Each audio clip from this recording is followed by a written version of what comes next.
যার কাছে আপনার বিন্দুমাত্র গুরুত্ব নেই তাকে যতই ভালোবাসুন, যতই সময় দিন, দিন শেষে কষ্ট ছাড়া কিছুই পাবেন না। জীবনটা অর্ধেক সহজ হয়ে যায় একজন ভালো মানুষকে জীবন সঙ্গী হিসেবে পেলে। বর্তমানে মুখোশধারী মানুষ আর বিশ্বাসঘাতকতার জগতে একজন সত্যিকারের মানুষ পাওয়া সত্যিই ভাগ্যের ব্যাপার। শেষ বয়সে এসে মানুষের রূপ, অর্থ, অহংকার কোনো কিছুই থাকে না। শুধু পাশে থাকা মানুষটার দিকে তাকিয়ে নিঃশ্বাস ধীরে ধীরে বোঝা যায় ভাগ্য যে জীবনে এই পথে এমন একজন সঙ্গী পাওয়া সম্ভব হয়েছে। আসসালামু আলাইকুম ভিউয়ার্স, কেমন আছেন সবাই? আলহামদুলিল্লাহ, আমরাও ভালো আছি। প্রতিদিনের মতো সারাদিনের একটি ব্লগ শেয়ার করব।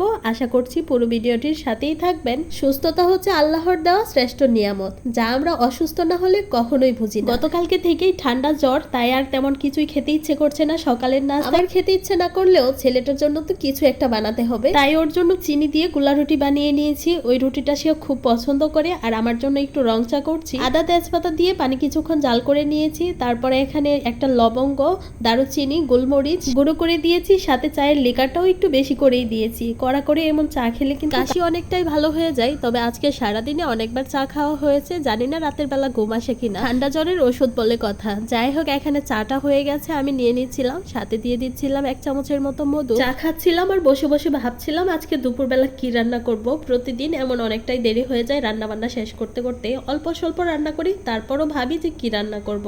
ফ্রিজে গতকালকে ডাটা শাক রান্না করেছিলাম, সেখান থেকে এই ডাটাগুলো ছিল। অল্প কিছু চিংড়ি মাছ আর তেলাপিয়া মাছ বের করে রেখেছি। তেলাপিয়া মাছ ভুনা করব, ডাটা আলু দিয়ে চিংড়ি মাছ রান্না করব। রান্নাগুলো তো নিজের মতো করে করছি, ঝালের পরিমাণটা একটু বেশি হয়ে গিয়েছিল আজকে। এক পাশে ভাত বসিয়ে দিয়েছি, অন্য পাশে তরকারি রান্না করার জন্য মশলাটাও কষিয়ে নিচ্ছি। আমি আমার মতো করে রান্না বান্না করছি। ওয়াসি কিন্তু আজকে নিজের হাতেই খেয়েছে। রুটিটাকে আমি ছোট ছোট টুকরো করে দিয়েছিলাম, আর সেটাই অল্প অল্প করে নিয়ে খাচ্ছে। ছেলেটা এতদিন অসুস্থ ছিল, এখন আলহামদুলিল্লাহ মোটামুটি সুস্থ হয়েছে। এখানে মশলার সাথে চিংড়ি মাছগুলোকেও আমি সুন্দর করে কষিয়ে নিয়েছিলাম। তারপর ডাটা আর আলু একসাথে দিয়ে দিয়েছি। অল্প পরিমাণ পানি দিয়ে কিছুক্ষণ কষিয়ে নিয়েছিলাম। আর এদিকে ভাতটাও হয়ে গেছে, তাই এই চুলায় নিয়ে এসেছি আর কি। তরকারিতে ঝোলের জন্য পানিটাও দিয়ে নিয়েছি। কিছুক্ষণ থেকে ওয়াসির কোনো সারা শব্দ পাচ্ছি না, তাই আমি গিয়েছিলাম ওকে দেখতে যে কি করে। এসেই দেখি সে একটা অকাজ করে বসে আছে। এমনিতেই তো শরীর ভালো না, কিছুক্ষণ আগে বৃষ্টি এসেছিল। বৃষ্টি দেখতে হয়তো ব্যালকনিতে এসেছে, আর এসে আমার টবটা হচ্ছে তার চোখে পড়েছে। টবের গাছ ছিঁড়ে নিচে ফেলে দিয়েছে। টবের মাটি দিয়ে পুরো বাসা, তার শরীর, খাট, বিছানাপত্র সবকিছুই নষ্ট করে দিয়েছে।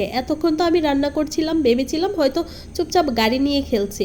এসে দেখি অন্য আরেকটা কাণ্ড করে বসে আছে। কিছু করার নেই, মায়েদের এতটুকু সামলে নিতেই হবে, এটা ভেবে নিজেকে সান্ত্বনা দিলাম। এখানে তেলাপিয়া মাছ ভেজে নিয়েছি, আর রান্নার জন্য মশলাটাও কষানো হয়ে গেছে। মাছ দিয়ে তারপরে হালকা একটু ঝোলের পানি দিয়ে নিয়েছিলাম। ওয়াসির জন্য আলাদা করে একটা তরকারি রান্না করতে হবে। আজকের ভিডিওটি এ পর্যন্তই। কেমন হয়েছে কমেন্ট করে জানাবেন। সবাই অনেক বেশি ভালো থাকবেন, আমাদের জন্য দোয়া করবেন। আল্লাহ হাফেজ সবাইকে।